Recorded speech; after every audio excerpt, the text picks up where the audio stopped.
നിലമ്പൂരിലെ LDF സ്ഥാനാർത്ഥി M Swaraj റിപ്പോർട്ടറൊപ്പം ചേരുകയാണ്. സ്വരാജേട്ട സ്വന്തം നാട്ടിലേക്ക് എത്തുകയാണ് സ്ഥാനാർത്ഥി എന്ന നിയോഗത്തോടു കൂടിയാണ്. അതെ, വളരെ ആവേശനിർഭരമായ ഒരു അന്തരീക്ഷമാണ്. നിലമ്പൂർ സമീപകാലത്തൊക്കെ കണ്ടിട്ടില്ലാത്തൊരു വലിയ ജനമുന്നേറ്റമാണ് ഇവിടെ ഉണ്ടായിട്ടുള്ളത്. സത്യത്തിൽ ഇടതുപക്ഷ ജനാധിപത്യ മുന്നണിയുടെ ഔപചാരികമായ പ്രചരണ പരിപാടികൾ ആരംഭിക്കാനിരിക്കുന്നതേ ഉള്ളൂ. ഇന്ന് ഉച്ചയ്ക്ക് ശേഷമാണ് കോടതിപ്പടിയിൽ നിന്ന് റോഡ് ഷോയും മറ്റും ആരംഭിക്കുന്നത്.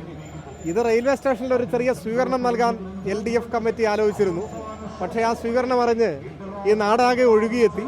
അതിലേറ്റവും ആവേശകരമായ കാര്യം ഇടതുമുന്നണി പ്രവർത്തകർ മാത്രമല്ല, വ്യത്യസ്ത രാഷ്ട്രീയ നിലപാടുള്ള കുറേ ആളുകൾ, അതിൽ ചിലരെ എനിക്ക് വ്യക്തിപരമായി അറിയാവുന്നവർ കൂടിയാണ് ഈ കൂട്ടത്തിലുണ്ട്.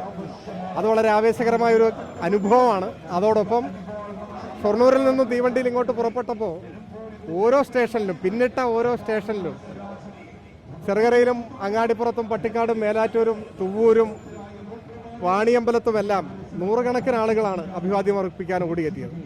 നാടിൻ്റെ ഈ അനൽപമായ സ്നേഹവായ്പ്, ഐക്യദാർഢ്യം, അത് സ്ഥാനാർത്ഥി എന്ന നിലയിൽ തീർച്ചയായും വളരെ ആഹ്ലാദവും അഭിമാനവും ഉണ്ടാക്കുന്ന ഒരു കാര്യമാണ്. ഇപ്പോൾ നമ്മൾ ചന്തക്കുന്നിലേക്കാണ് എത്തുന്നത്. ചില രാഷ്ട്രീയ പ്രഖ്യാപനങ്ങളൊക്കെ വന്ന് ഇടവും കൂടിയാണ് ചന്തക്കുന്ന്. ഈ അടുത്ത കാലത്ത് അത് വലിയ ചർച്ചയാവുകയൊക്കെ ചെയ്തതാണ്. ഏതെങ്കിലും തരത്തിൽ ആ കാര്യങ്ങളൊക്കെ ഈ തെരഞ്ഞെടുപ്പിനെ ബാധിക്കുന്ന സാഹചര്യം ഉണ്ടാവും? തിരഞ്ഞെടുപ്പിൽ ജനങ്ങളെ ബാധിക്കുന്ന കാര്യങ്ങളാണ് ചർച്ച ചെയ്യപ്പെടുക.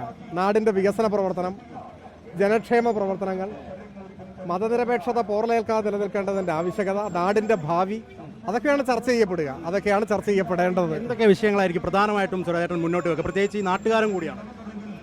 നവകേരളം ലക്ഷ്യം വെച്ചുകൊണ്ട് ഇടതുപക്ഷ ജനാധിപത്യ മുന്നണി ഗവൺമെൻറ് നടപ്പാക്കുന്ന വികസന പ്രവർത്തനങ്ങൾ, ജനക്ഷേമ പദ്ധതികൾ, കേന്ദ്ര ഗവൺമെൻറ്റിൻ്റെ കേരളത്തോടുള്ള അനീതി, സാമ്പത്തികമായ ഉപരോധം, മതനിരപേക്ഷത തകർക്കുന്നതിനുള്ള ഭരണകൂട നീക്കങ്ങൾ, അതിനെതിരെ അടിയുറച്ച നിലപാട് സ്വീകരിക്കുന്ന ഇടതുപക്ഷത്തിൻ്റെ സമീപനം, ഇത്തരം കാര്യങ്ങളെല്ലാം ഈ തെരഞ്ഞെടുപ്പിൽ ചർച്ചയാവും എന്നാണ് ഞാൻ പ്രതീക്ഷിക്കുന്നത്. LDFിന്റെ സിറ്റിംഗ് സീറ്റായിരുന്നു. PV അൻവർ ഇവിടെ ഉണ്ടായിരുന്നു. പക്ഷേ ഇപ്പോൾ UDFിലേക്കും ഇല്ല, മറ്റൊരിടത്തേക്കും പോകാനില്ല, 5 പൈസ തൻ്റെ കയ്യിലില്ല എന്ന് ഏറ്റവും ഒടുവിൽ പറയും.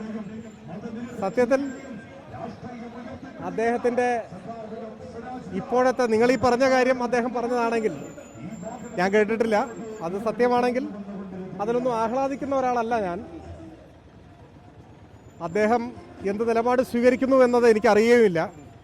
എന്തായാലും അത് UDFിനെ സംബന്ധിച്ചൊരു പ്രശ്നമാണ്, ഇപ്പം ഞങ്ങളെ ബാധിക്കുന്ന ഒരു പ്രശ്നമല്ല. അതുകൊണ്ട് തന്നെ ഞങ്ങൾ അത്തരം കാര്യങ്ങളിൽ എന്തെങ്കിലും അഭിപ്രായ പ്രകടനം നടത്തണമെന്ന് കരുതുന്നുമില്ല. പൂർണ്ണമായ ശുഭാപ്തി വിശ്വാസത്തിലേക്ക് അങ്ങ് എത്തിക്കഴിഞ്ഞു? തീർച്ചയായും. അത് എൻ്റെ വ്യക്തിപരമായ ശുഭാപ്തി വിശ്വാസമല്ല, അത് ഈ നാടിൻ്റെ വിശ്വാസമാണ്. ആ നാടിൻ്റെ ശുഭാപ്തി വിശ്വാസത്തോടൊപ്പം ഞാനും നിൽക്കുന്നു, അത്രയേ ഉള്ളൂ. ഇന്ന് തന്നെ പത്രിക സമർപ്പണം ഉണ്ടാവും? ഇലക്ഷൻ കമ്മിറ്റിയാണ് തീരുമാനിക്കുക. ഞാനിപ്പോൾ വന്നിറങ്ങിയതേ ഉള്ളൂ, അറിയില്ല കാര്യങ്ങൾ എന്താണെന്ന്. എന്തായാലും ഗംഭീരമാവട്ടെ. എം സ്വരാജാണ് ഇപ്പോൾ ആ റിപ്പോർട്ടിനോട് സംസാരിച്ചിരിക്കുന്നത്. വലിയ ശുഭാപ്തി വിശ്വാസത്തിലേക്ക് അദ്ദേഹം എത്തുകയും ചെയ്തിട്ടുണ്ട് എന്നുള്ളതാണ്. എന്തായാലും ആ ഒരു പ്രചാരണം ഇപ്പോഴും തുടർന്നുകൊണ്ടിരിക്കുകയാണ്. ഔദ്യോഗികമായ പ്രചാരണം ആരംഭിക്കേണ്ടതുണ്ട്. എന്നാൽ അതിനപ്പുറത്ത് റെയിൽവേ സ്റ്റേഷനിൽ നിന്ന് ആരംഭിച്ച റോഡ് ഷോ ഇപ്പോൾ CPM ഓഫീസിലേക്ക് യാത്ര തിരിക്കുമ്പോൾ ചന്തക്കുന്നിൽ ഉൾപ്പെടെ വലിയ സ്വീകരണം ആ നിലയ്ക്ക് കിട്ടുകയും ചെയ്യുന്നുണ്ട്. വീഡിയോ ജേർണലിസ്റ്റ് മഹേഷ് കുമാറിനൊപ്പം reporter Deepak Malayamma, in reporter, Nilambur.